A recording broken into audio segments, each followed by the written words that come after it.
Prime Minister appeals to citizens to vote wisely. Remembering the Grand Chief. And women protest to police headquarters. This is National EMTV News with Helen Sayre. Good evening and thanks for joining us for Friday's news. With a historic budget passed for 2022, the Prime Minister is appealing to Papua New Guineans to vote with a purpose come the national general elections next year. This was part of his New Year's message to the country. And the responsibility of each. Before starting his New Year message, Prime Minister James Marape acknowledges God, thankful for a wonderful fiscal year. Whilst walking with optimism into 2022, I want to thank firstly our God who looked after us in 2021 right through the burden of COVID-19 and the hard economic times we faced. The Marape-Basil government made history passing a 20 billion kina budget for 2022. 2022 national budget also captures the areas where previously various other governments have not given enough attention. Health, holistic education, agriculture, the growth of small and medium businesses to create a bigger economy supporting the middle class for Papua New Guinea, downstream processing of our natural resources, and infrastructure development to connect rural PNG. With a huge budget, they want responsible leaders and those with the same vision as them to enter parliament in the coming election so that they can achieve the goal of being debt-free by 2034, have a surplus budget by 2027, achieve zero sovereign debt by 2033 and steadily reduce fiscal deficit. But it is not just our budget numbers and allocations that matters, but more importantly, the policies behind it. This is to allow for a greater impact for our country in not just 2022, but more importantly, a positive, sustainable future, especially in our efforts to unlock rural Papua New Guinea and to return our economy to being debt-free by year 2034. Over the 3 years since coming to office, your government has successfully and steadily reduced our fiscal deficits from a minus 8.6% in 2020 to a minus 5.9% projected for this year, 2022. This sets our feet onto an optimistic economic path where, at this rate of progress, we can easily see budget surplus on the horizon. Unfortunately, the Marape-Basil government doesn't have a choice of who gets into parliament. That power rests with the people. Therefore, Marape is appealing to the voter population to vote with a purpose come the national elections next year. Let us make 2022 count during the national general elections to bring in the next generation of leadership strong enough to move our country forward and beyond 50 years of our nationhood. And I appeal to our people to vote with purpose and vote with power. Use your voting power wisely and do not sell your birthright for a plate of food. Your country needs you to be wise in 2022. Acknowledging the foundations laid by many of PNG's forefathers who have recently passed, Marape concluded his New Year message by calling on Papua New Guineans to respect each other and respect each other's rights. As I close, I make a final call to all our people, including politicians and residents, to respect each other and each other's rights, to be law-abiding as we live through 2022. Let us commit to respect the child and wife in your house, the women and children in your community and workplace, the elderly and those living with disabilities amongst us. Shaman Poreambeb, National EMTV News. As the year 2021 ends today, we would like to remember all those that have passed on. Among those that passed were many prominent figures, including PNG's first Prime Minister, the Grand Chief Sir Michael Somare. We would like to end tonight's news bulletin paying tribute to all that have passed, including those that lost loved ones from COVID-19 or other illnesses. For this day and for us. It was the 26th of February when the Somare family announced the passing of the Grand Chief Sir Michael Somare. PNG, a country of 1,000 tribes, all came together to mourn, showcasing some of the most sacred mourning rituals fit for a king. When the casket was brought to Wewak, some made their way to Wewak by air, ship and boat. For the many who mourned at home, a first ever television partnership with All Tree Television Network in PNG brought the funeral service and burial live on TV and online platforms. 6 months after the death of the Grand Chief, the man who is known for luring him into politics, Sir Peter Luce, passes on in his hometown, Maprik. Other notable figures include the following.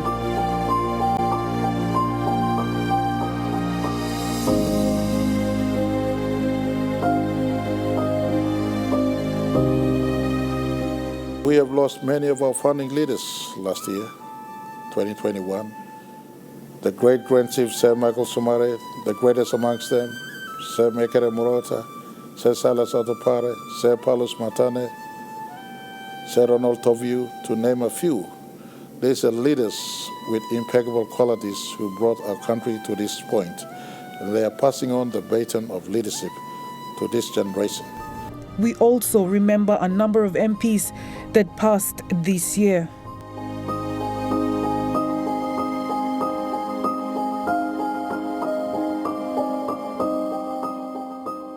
And a special tribute to the loved ones who succumbed to death. May their souls rest in peace.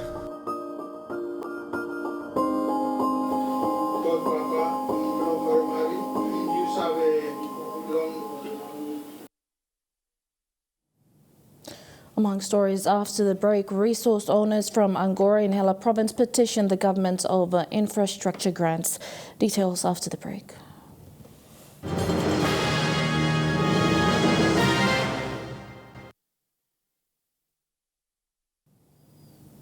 Welcome back. Angora landowners have presented a petition letter to the Hela provincial government over their infrastructure development grants and other benefits. Elijah Timber, a clan chairman, says a 7-day notice has been given to the office of Hela Governor Philip Undialu. The Angora clan leaders are demanding the release of their 12 million kina IDG and BDG funding, or see part of the LNG project on their land cease operation. Clan members of Angora PDLA told MTV News not a single community-based project has been built in the area. They say their communities have missed out on essential services for nearly 11 years. They have written a petition to the Hela provincial government. 108 million were not reached in Angora, no services were delivered, nothing had happened in Angora, no projects are done. No health facilities are built, no schools are built, no bridges, roads are built.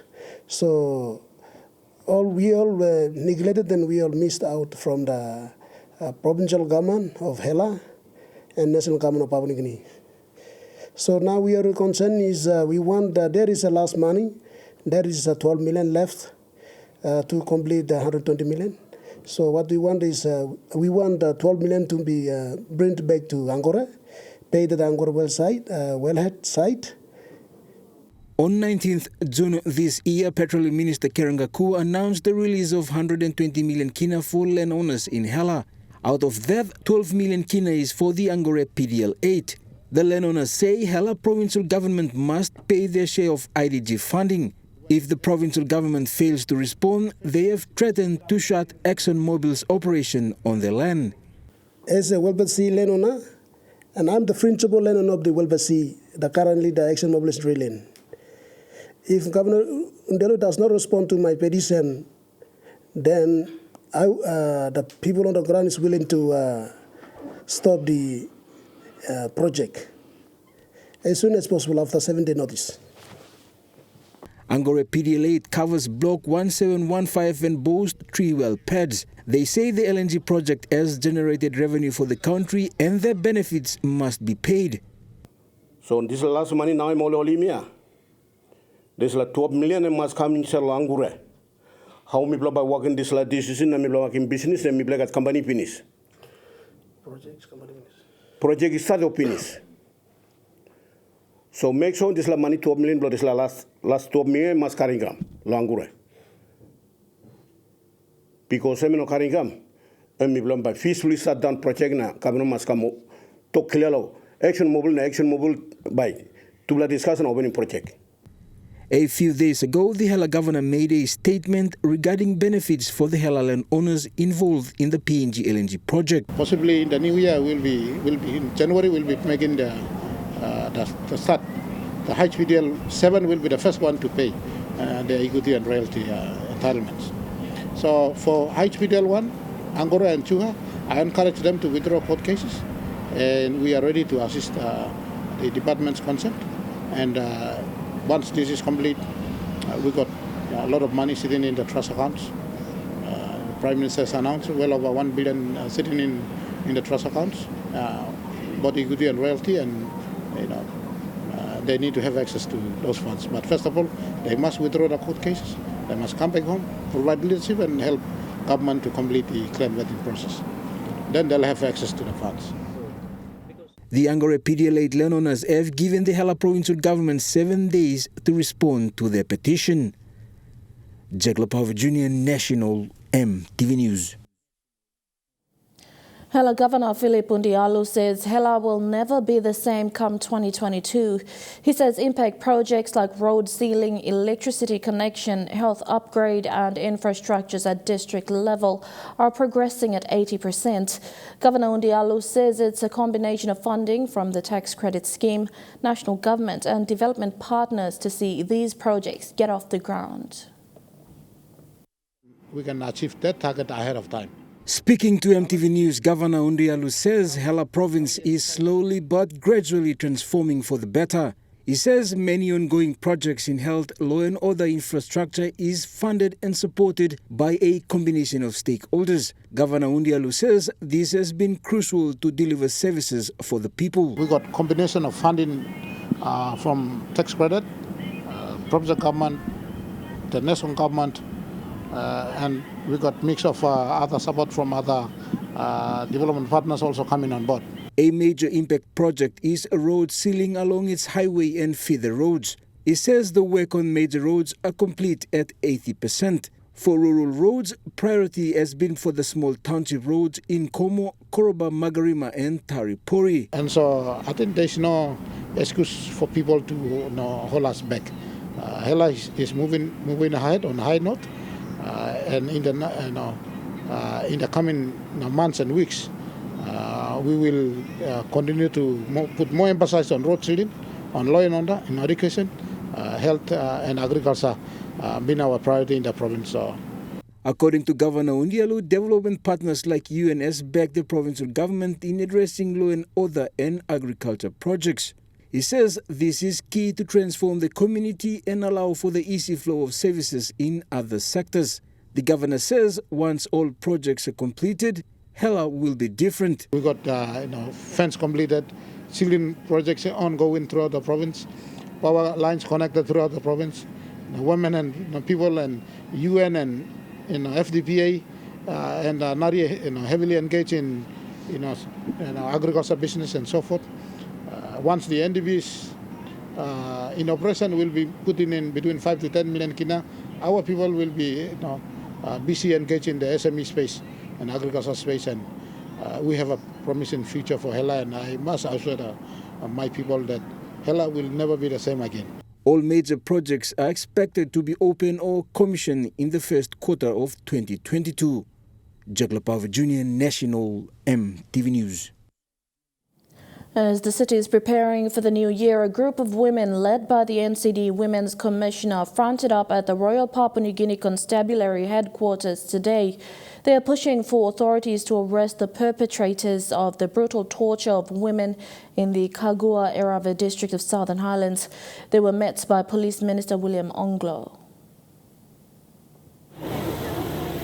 The recent barbaric killing of 4 women in the Jaguar Erava district of Southern Highlands province regarding sorcery accusation-related violence has triggered women in the nation's capital to stage a peaceful protest. The protesters approached the Royal Papua New Guinea Constabulary headquarters with the main message, "Stop violence against women."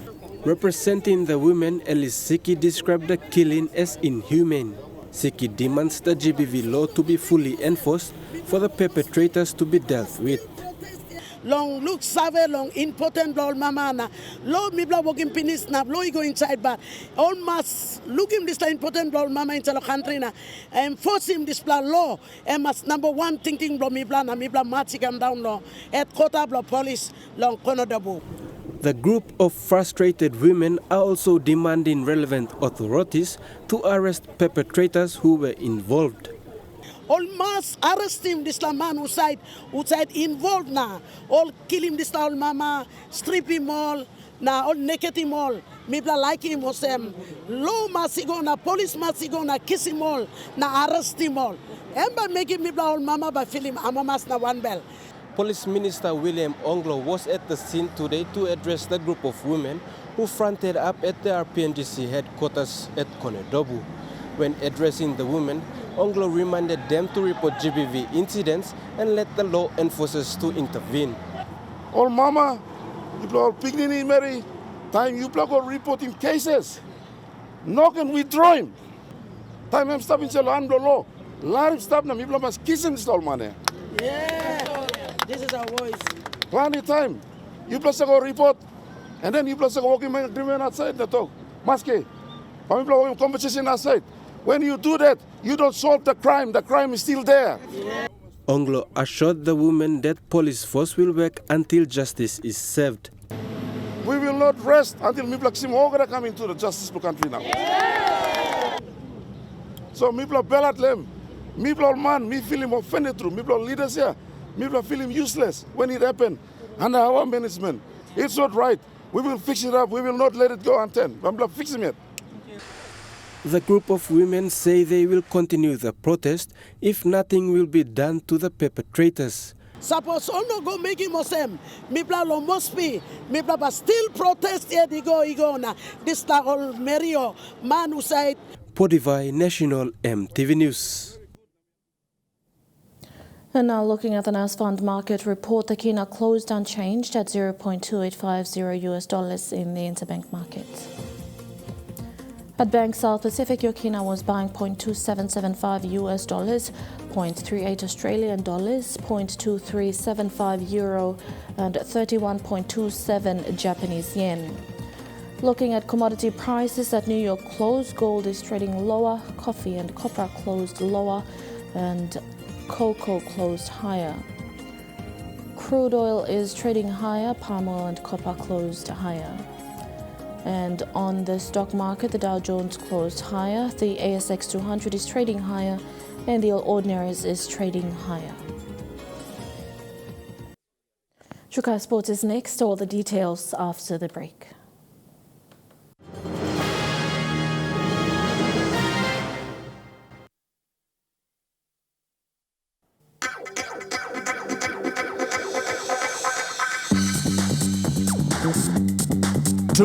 PNG Sports.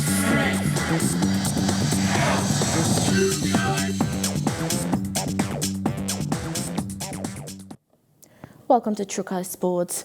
PNG Sports Foundation wants a strategic approach with targeted funding made to sporting codes with the prospect of winning medals in international sporting events.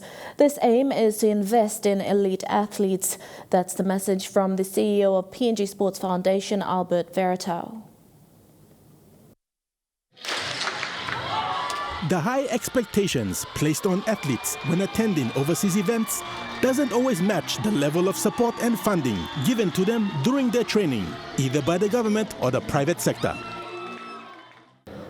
As an organization, as a government representative to developing sport in the country, we will make sure we have a concerted effort in making sure our athletes, even one of them or even two of them, win gold medal in the Com Games. And I'm very, very targeted, and I'm also very demanding. I'm also very demanding for how we organize our sport, who participates in those sports, the selection criteria, how do we get to these people, and then also how much we invest in these people to drive the outcomes or achieve the outcomes that we want. So, The PNG Sports Foundation CEO, Albert Varatau, wants the organization to play a more proactive role with the national federations in the talent identification and selection process. The PNG SF management believes that this will put them in a better position when securing funding and technical support for the athletes once they have been identified.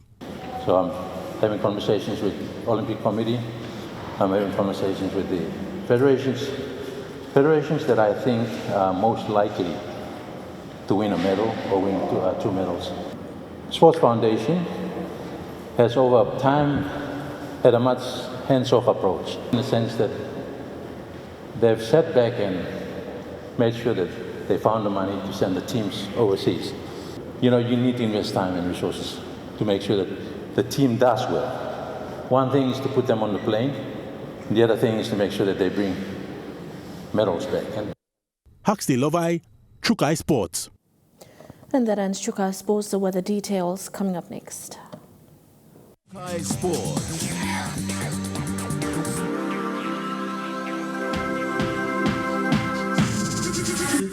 Chukai Sports.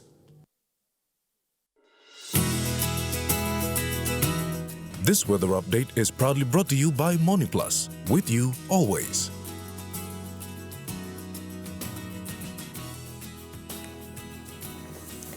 I'll look at the weather forecast for this afternoon and tonight in the southern region. Cloudy periods with chances of early morning showers in Port Moresby, Daru and Alatau. Partly cloudy weather in Kerema and cloudy with some rain showers tonight in Popondetta. In the Momasu region, cloudy periods with chances of a few showers in Leh and Medang. Some showers in Wau and mostly fine, though partly cloudy in Wewak and Vanimo.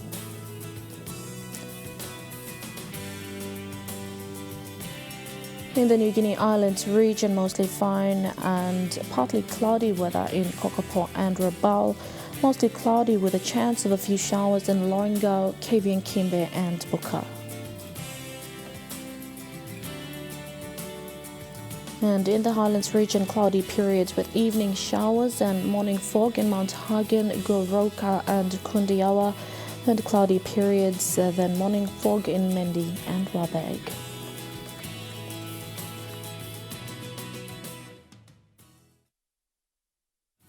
The weather update was proudly brought to you by MoniPlus, with you always. Now, before we go, it's hours away from 2022, and as we prepare to welcome the new year, we also reflect on the challenges faced this year. The coronavirus pandemic peaked again this year with the entry of the deadly Delta variant. PNG's total deaths from COVID-19 stands at 590, and more than 35,000 people have recovered, while 223,338 people have been fully vaccinated, representing only 12% of the population. PNG is very much divided on vaccinations as we head into the new year. Nevertheless, citizens are eagerly waiting to usher in the new year, and one of the spots that many like to be at right now is Lamana Hotel, where the fireworks will go off at midnight. We have reporters Jamie Haro and Podivai on location.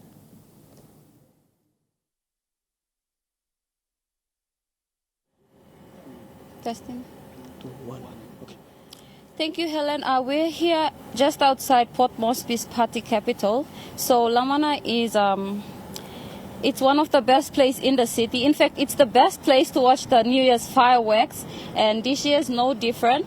So we have just like 5 hours remaining to the countdown of New Year's fireworks. So Pori, what do you think about tonight's fireworks display?